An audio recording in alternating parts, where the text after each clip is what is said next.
Hello. We need a fenced dog park on Phillip Island. We've needed this for some time. With over 8,000 dogs registered in the area, it's something that is well past due. I speak to council about this all the time. But let's hear what some local residents have got to say about it. Sally, who lives on the island, gives her thoughts and views on what facilities are available for her and her dog on Phillip Island. Do you think we need a fenced dog park on Phillip Island, Sally? Absolutely I do. I can't think of many shires these days where fenced dog parks aren't part of, I guess, whether there's dog strategies or however that works in council. Not everyone's dog are well trained for recall and things like that, so sometimes it's completely unsafe to be able to let your dogs off lead because you don't know where they'll end up. And to exercise your dog properly, you have to walk a really long way to have them on a lead the whole time. They need good exercise. Not everyone can do that. Not every age group or injury, situation or whatever are capable of walking the distances that some dogs need. I think it's really important, and also for training young dogs as well. When you're trying to get recall right with them, you need a safe environment to let them, get a distance from them to train them to come back to you. There's no fences. You've got cars. You've got, all sorts of things that are an issue. I think it's a must-have. Where do you think it should be, and why? Okay, well initially I actually thought Blue Gum Reserve would make the best location for this because it's such a popular area anyway, and a lot of people let their dog off lead there. It also gets really, really wet there. So on one side of it, it's very wet through winter. So I think it's going to be a very difficult place. Anyway, so that was an idea, but then I came to hear and see Hallway Drive in Wimbledon Heights, and that provides a really, really great area. It's really well sheltered, it's a nice open space, parking's easy enough there. I think it ticks a lot of boxes. What do you think a good dog park looks like? A bit like Hallway Drive, except it needs fences.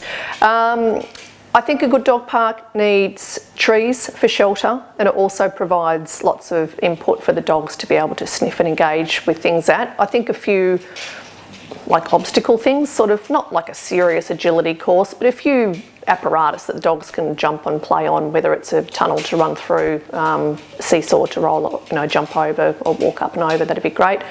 It needs a good shelter, which has to be sheltered from the wind on, probably at least one, but probably two sides. Needs good permanent water bowls there. It needs dog poo dispenser bags. And a dedicated bin for that. Maybe not just a general rubbish bin, but a special rubbish bin for that. And I think it's really important to have a separation for large, big, boisterous dogs to be able to play, and then small dogs. So the small dogs don't get steamrolled and bombarded by the big dogs, which sometimes can just be in play, but it can be really intimidating for a little dog, and they can lose their confidence, like one of mine have when she was young. Can you offer a good reason for why we don't have good facilities for our beloved pets? No, short answer, no, I can't understand that. I can't even speculate as to why that wouldn't be. I can only maybe assume that it's either going to be complete laziness on the council's part. It's just been in a too hard basket, not a priority, they can't be bothered, or they're just completely incompetent.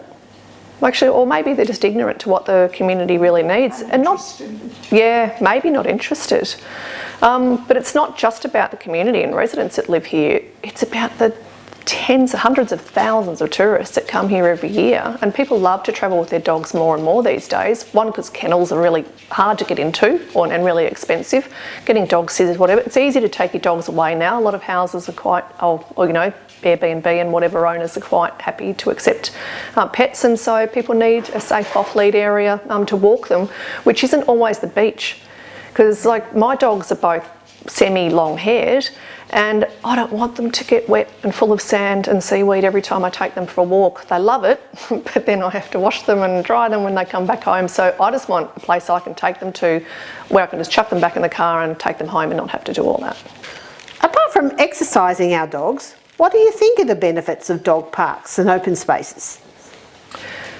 Well, I think it's a really great opportunity for people to meet, to interconnect, or to share ideas, camaraderie about their dogs. There might be people who are lonely, they might be isolated and living on their own.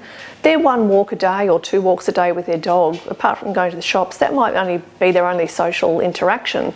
So I think it's really important for for people's social interaction, the dog's interaction as well, because they get that stimulation from meeting other dogs.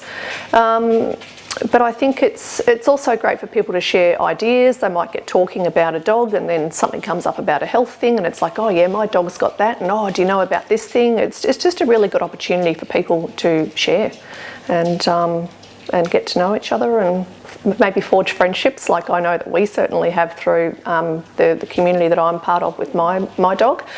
And we've forged fantastic friendships through that, and that's from meeting in these special dog areas, which is really important. And a dog park is the bare minimum of what we need.